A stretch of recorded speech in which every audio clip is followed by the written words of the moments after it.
A paz no Oriente Médio é possível? Nesta semana surgiram notícias que indicam que sim.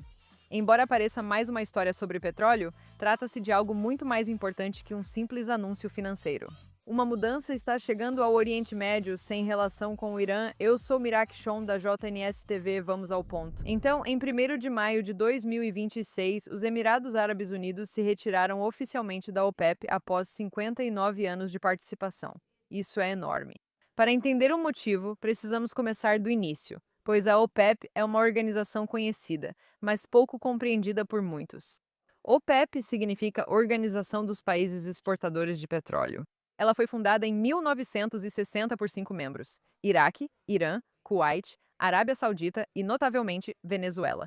Vale notar de imediato que não é apenas uma organização puramente árabe, é uma organização do petróleo. Essa distinção faz grande diferença, mas voltaremos a isso em instantes.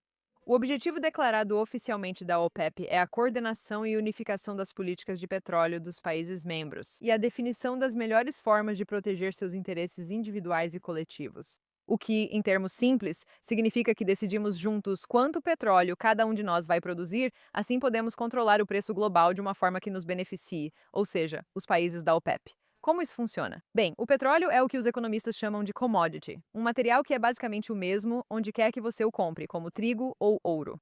Então, o preço dele é determinado globalmente pela oferta e demanda. Muito petróleo no mercado, os preços caem. Menos petróleo no mercado, os preços sobem. Mas o petróleo não é apenas uma fonte de energia. É uma das commodities mais essenciais da economia global, presente em plásticos, fertilizantes, produtos farmacêuticos e no combustível dos navios que transportam mercadorias pelo oceano. Ele movimenta as fábricas que produzem tudo o que você possui. E quando o preço do petróleo sobe, o custo de produzir e transportar basicamente tudo também aumenta. O aumento repentino dos preços do petróleo é uma das maneiras mais rápidas de tornar tudo mais caro e desacelerar o crescimento econômico em todo o planeta ao mesmo tempo. Então, se você está sentado sobre enormes reservas dessa mercadoria, petróleo e gás, você tem um poder extraordinário, mas só se todos vocês coordenarem suas ações. Se cada um simplesmente extrair o quanto quiser individualmente, o mercado fica saturado, os preços despencam e todos ganham menos dinheiro. Essa é a lógica por trás da OPEP. Se vocês produzem juntos, restringem juntos, definem preços juntos e lucram juntos. Os membros fundadores controlavam metade da produção mundial de petróleo, então, ao cortar a produção, podiam alterar significativamente o preço global. Um poder enorme sobre toda a economia global. E está nas mãos de um cartel. OPEP. Olha, esse cartel não é exatamente querido por todo mundo. E ao longo dos anos ele sofreu alguns golpes importantes. O primeiro impacto veio dos Estados Unidos, onde nos anos 2000 empresas de energia aperfeiçoaram o fraturamento hidráulico, técnica que fratura rochas subterrâneas densas para liberar petróleo e gás aprisionados. O resultado foi uma revolução energética que tornou os Estados Unidos um dos maiores produtores de petróleo do mundo, superando a Arábia Saudita e Rússia. Em resposta, a OPEP decidiu se expandir em 2016 para o que ficou conhecido como OPEP Plus, trazendo dezenas de países adicionais, principalmente a Rússia, para coordenar cortes de produção juntos. Agora, você tem a Rússia e os países árabes unidos com o petróleo contra o hemisfério ocidental. O segundo grande golpe foi em 2019, quando o Catar decidiu sair da OPEP. E então, o terceiro grande golpe foi quando os Estados Unidos removeram o presidente venezuelano Nicolás Maduro do poder no início deste ano.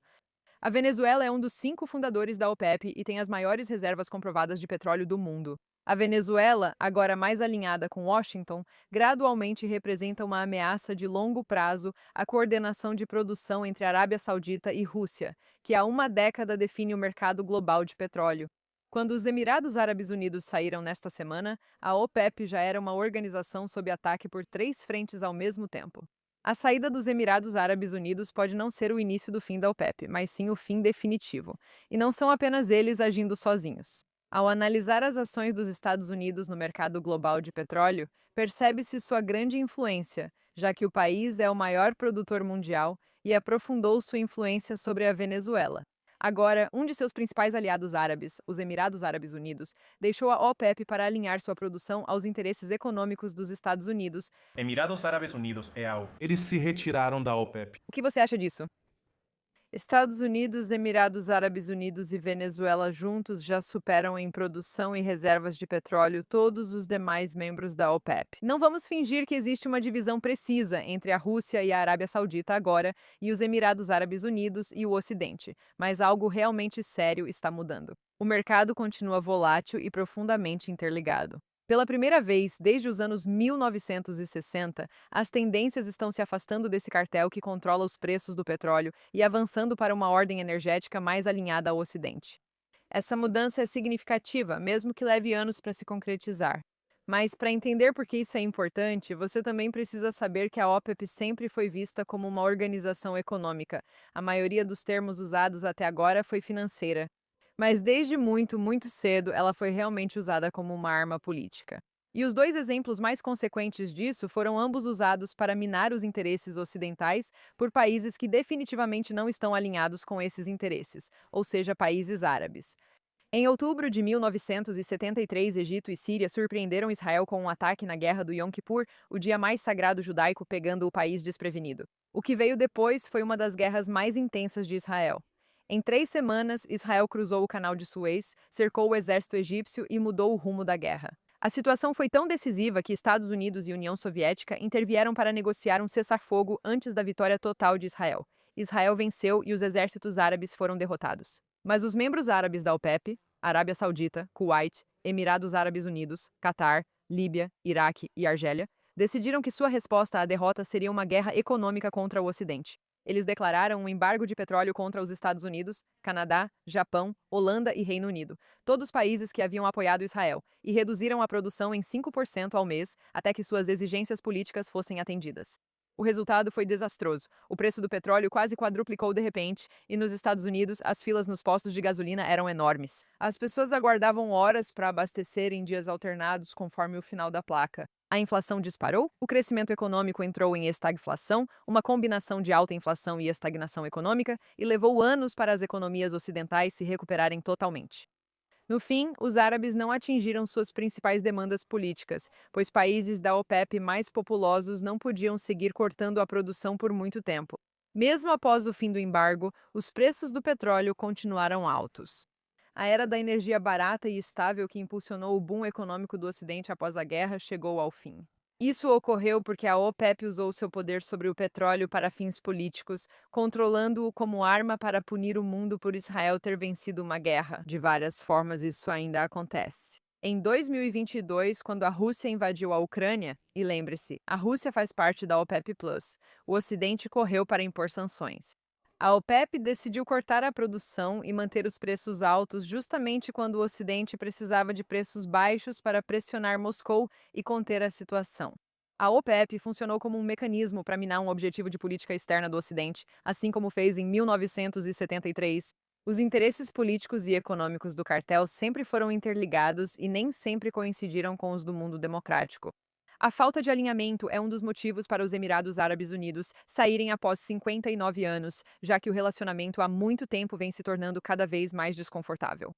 Mas, para entender por que isso se tornou desconfortável, você precisa entender o que realmente são os Emirados Árabes Unidos. Os Emirados Árabes Unidos são uma federação de 7 Emirados unificados em 1971. A participação na OPEP foi automática, pois um dos Emirados já integrava a organização. Mas isso é assunto para outro momento. O que diferencia os Emirados Árabes Unidos da maioria dos membros da OPEP é isso. Nas últimas 3 décadas, os Emirados Árabes Unidos, e Dubai em especial, tomaram uma decisão estratégica de construir uma economia que não depende principalmente do petróleo. Investiram pesado em turismo, finanças, comércio, imóveis, tecnologia e logística. Hoje, Dubai é uma das cidades mais visitadas do mundo, tem um dos aeroportos mais movimentados, é um centro financeiro global e um lugar onde pessoas de mais de 200 nacionalidades vivem e trabalham. Elas são atraídas para Dubai por impostos baixos, regras pró-negócios e uma qualidade de vida que rivaliza ou supera quase qualquer lugar do mundo. Isso mostra que a economia dos Emirados Árabes Unidos depende mais do crescimento global do que do preço do barril de petróleo. E isso cria um conflito de interesses fundamental com a Arábia Saudita, que não tem uma economia diversificada e depende da receita do petróleo para financiar seu governo, precisando de preços acima de aproximadamente US$ 80 por barril para equilibrar seu orçamento nacional. Se você acompanhou, a saída dos Emirados Árabes Unidos da OPEP já era previsível há anos. Eles investiram US$ 150 bilhões para expandir a capacidade de produção de petróleo para 4,8 milhões de barris por dia. Por que fariam isso se, segundo as cotas da OPEP, só podem produzir 3,2 milhões de barris por dia? Uma diferença de 30% entre o que podem e o que têm permissão para fazer deixa muito dinheiro na mesa diariamente. E eles têm que fazer isso porque o cartel da OPEP assim determinou. A tensão já vinha se acumulando há anos e os Emirados Árabes Unidos estavam procurando uma saída. E então a guerra com o Irã começou. Em 28 de fevereiro de 2026, os Estados Unidos e Israel lançaram ataques coordenados contra o Irã na Operação Fúria Épica. Mas o Irã não retaliou principalmente contra Israel e Estados Unidos. A retaliação mais forte do Irã foi, em grande parte, contra os Estados Árabes do Golfo, que passaram anos tentando construir relações diplomáticas, sediando negociações, facilitando conversas e assinando acordos de normalização com o Irã. Os Emirados Árabes Unidos reabriram a embaixada em Teherã e mantiveram importantes laços econômicos com o Irã, tanto por diplomacia quanto como seguro em uma região instável, já que dependem do Irã para exportar petróleo. A Arábia Saudita afirmou reaproximação total com o Irã, mediada pela China em 2023. Mesmo sediando negociações nucleares indiretas entre Irã e Estados Unidos, o Catar foi bombardeado pelo Irã. Nos primeiros dias da guerra, o Irã disparou uma enorme quantidade de mísseis balísticos, quase o dobro, certo, contra os Estados Árabes do Golfo do que direcionou a Israel. O Irã dizia que esse país era seu principal inimigo. A maior refinaria de petróleo da Arábia Saudita pegou fogo. O Irã havia disparado 537 mísseis balísticos e mais de 2.000 drones até 9 de abril. Isso é uma loucura. E isso foi só contra os Emirados Árabes Unidos. Eles mataram 13 pessoas e feriram mais de 200 civis de dezenas de nacionalidades em um país que não tinha nada a ver com os ataques ao Irã, além do fato de ter um acordo de paz com Israel. Prédios residenciais e hotéis na Palm Jumeirah foram atacados, e o aeroporto internacional de Dubai foi alvo repetidas vezes. A instalação do Catar, um dos maiores locais de produção de gás natural liquefeito do mundo, foi atingida, e a Qatar Energy parou totalmente a produção de GNL após o ocorrido. E então o Irã fechou efetivamente o Estreito de Hormuz, o que nos leva a um dos pontos geográficos mais importantes dessa história. Você provavelmente já ouviu falar desse estreito até agora, mas para quem não ouviu, ele fica entre o Irã ao norte e Omã ao sul. No ponto mais estreito, tem só 21 milhas de largura. 20% de todo o petróleo e gás consumidos na Terra, cerca de 21 milhões de barris de petróleo por dia, passam por esse estreito. Da Arábia Saudita, Iraque, Catar, Emirados Árabes Unidos para mercados na Ásia, Europa e além.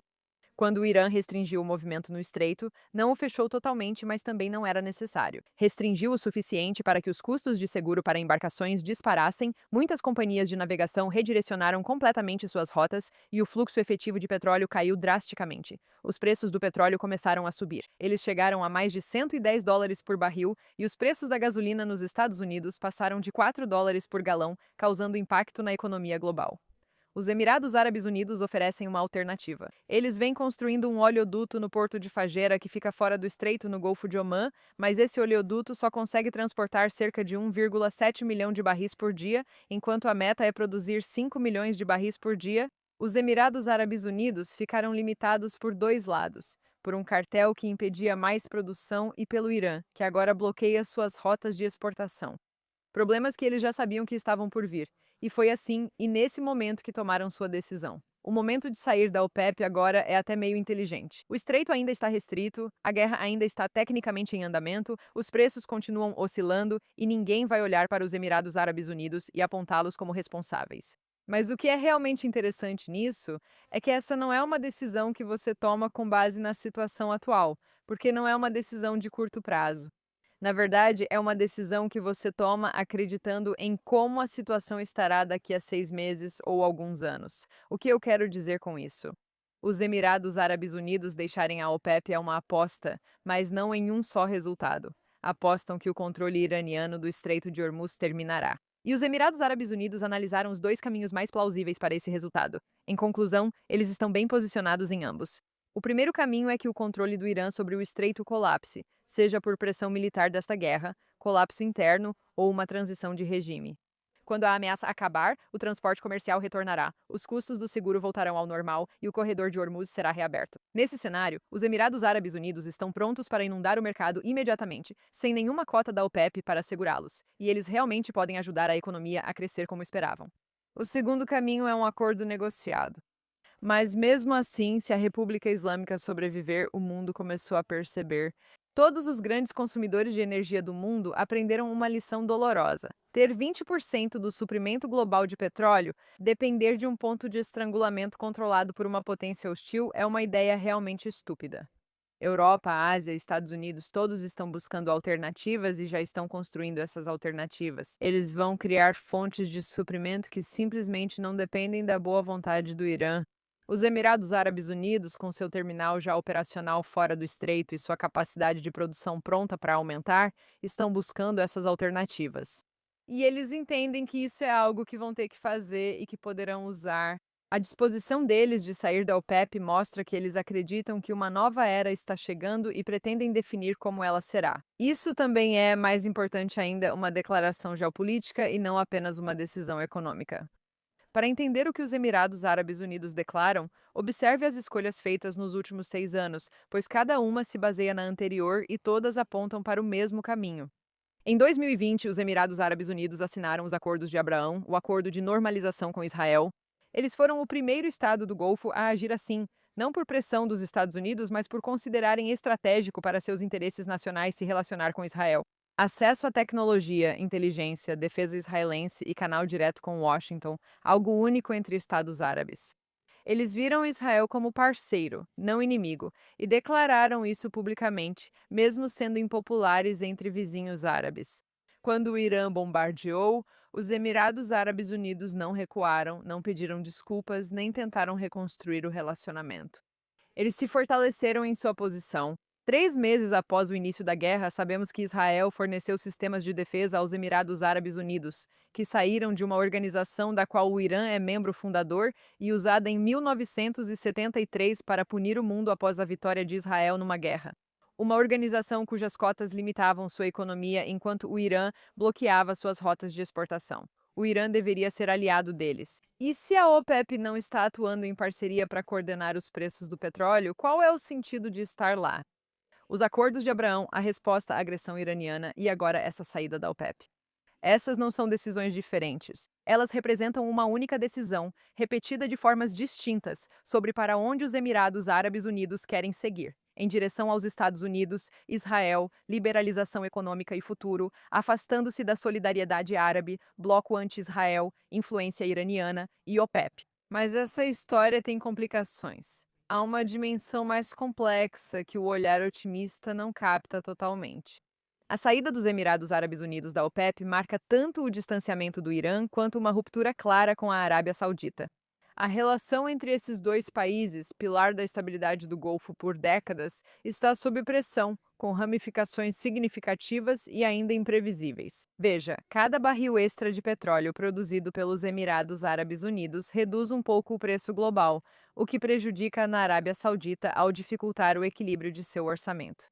Ao deixar a OPEP e prometer produção máxima, os Emirados Árabes Unidos sinalizam: vamos complicar ainda mais seu orçamento. E tudo isso ocorre enquanto a Arábia Saudita enfrenta dificuldades financeiras e adota a postura mais alinhada ao Catar, se é que me entende. A divergência estratégica mais ampla aqui é bem real. Os Emirados Árabes Unidos vêm adotando iniciativas como os Acordos de Abraão, o fortalecimento dos laços com Washington e a OPEP, mostrando uma política externa mais independente, diferente da tradicional dependência dos países árabes. Noticiamos essa divisão no programa JNS-TV há meses. Não é uma crise ainda, mas vem crescendo e mostra o afastamento dos movimentos islamistas com os quais a Arábia Saudita tem se afiliado. Olha, ainda não é uma crise total, mas está crescendo.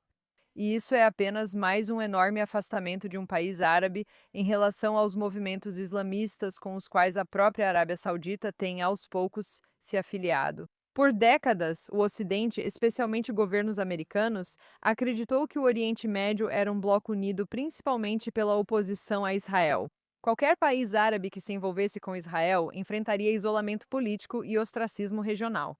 Com essa suposição, a política americana exigia concessões de Israel sobre terras, assentamentos e negociações, como preço para obter o chamado favor árabe, tratado como se fosse algo único de uma só fonte. Os Emirados Árabes Unidos mostraram que esse conceito está equivocado. O mundo árabe não é um bloco único, é um grupo de estados soberanos com economias, líderes, interesses e visões de futuro distintos.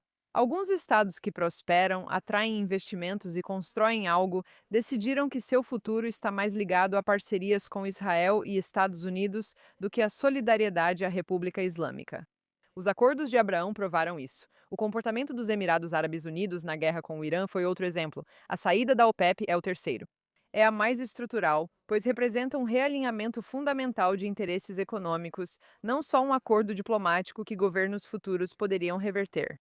Ainda é incerto se outros estados árabes seguirão esse caminho, pois as dinâmicas regionais são fluidas e cada país tem seu próprio cálculo. Os Emirados Árabes Unidos mostram que há um caminho viável. Vamos ser sinceras, eles e os valores ocidentais americanos não viraram grandes amigos de repente. Eles tentam derrubar a Arábia Saudita, mas não é o caso. A saída dos Emirados Árabes Unidos da OPEP mostra como é quando um Estado árabe faz uma escolha: prosperidade econômica acima da solidariedade ideológica, o futuro acima do passado e alianças baseadas em interesses comuns em vez de mágoas compartilhadas. Estamos vivendo um dos momentos mais importantes da história moderna do Oriente Médio. Guerra com o Irã, cessar-fogo, negociações nucleares e o Estreito de Hormuz ocorrem simultaneamente. Pode parecer que a região está sem controle, mas ao ver o que os Emirados Árabes Unidos fizeram esta semana, mesmo após serem bombardeados pelo Irã e escolherem Israel como parceiro quando isso não era popular, vejo diferente. Que criou uma das economias mais dinâmicas do mundo a partir do deserto e da ambição. E que saiu de um cartel de petróleo de 59 anos criado em parte para punir o direito de Israel de existir. Eu vejo um país que sabe exatamente para onde está indo, um país que olhou para a velha ordem e decidiu que tem algo melhor a oferecer, e agora está disposto a colocar todo o seu peso econômico por trás dessa decisão. Então, o que estou tentando dizer aqui? Bem, frequentemente me perguntam se é possível haver paz no Oriente Médio. Acho que a resposta honesta é: não de uma forma utópica. Não enquanto a região estiver sob o controle de lunáticos islamistas. Existe uma alternativa para economias pacíficas, países se unirem e tornar a guerra menos vantajosa, e os Emirados Árabes Unidos podem ser um exemplo disso. Digo isso com cautela, pois se a ideologia deles for mesmo baseada na crença islamista, tudo isso é apenas fachada. Mas eles têm se mostrado mais alinhados conosco do que com seus vizinhos islamistas. A resposta que escrevem mostra que os Estados Árabes prosperam ao construir, e não transformar isso em arma, ao fazer parcerias com outros países em vez de boicotar, ao encarar o futuro e não tentar viver no passado. Isso merece nossa atenção e talvez até um pouco de esperança. Se você acompanhou o noticiário nos últimos meses, tudo o que viu foram assuntos do Oriente Médio, a guerra com o Irã, os Emirados Árabes Unidos, o Catar, etc, etc. Você pode ter se perguntado por quê. A resposta é simples. A localização estratégica do Oriente Médio conecta todos os outros fatores geopolíticos do mundo. E embora essas manchetes sejam sobre petróleo e sobre finanças, elas também tratam de algo muito, muito maior. O Oriente Médio se tornar um lugar pacífico não é apenas uma teoria utópica. É essencial para toda a economia mundial. E à medida que avançamos, estamos percebendo cada vez mais que se trata de encontrar os atores certos, dar a eles os incentivos certos para tentar criar um mundo muito mais estável. Com organizações terroristas islâmicas isso não é possível, mas com países como os Emirados Árabes Unidos pode haver mudança. E isso é um indicativo de como o futuro pode ser. Quando Israel se posiciona não apenas como Estado judeu, mas sim como uma fortaleza econômica, um lugar de estabilidade, um lugar onde o comércio funciona e a economia pode prosperar. Com base no que acontece no Oriente Médio, isso pode se espalhar. Minha esperança não é em vão. E repito, não sou obcecada em confiar em nações islâmicas. Não acho que essa seja a estratégia mais inteligente, mas vale ressaltar que, quando os países são incentivados de determinada forma e nós podemos oferecer respostas para isso, então talvez algo possa mudar. Eu sou Ira K, até a próxima.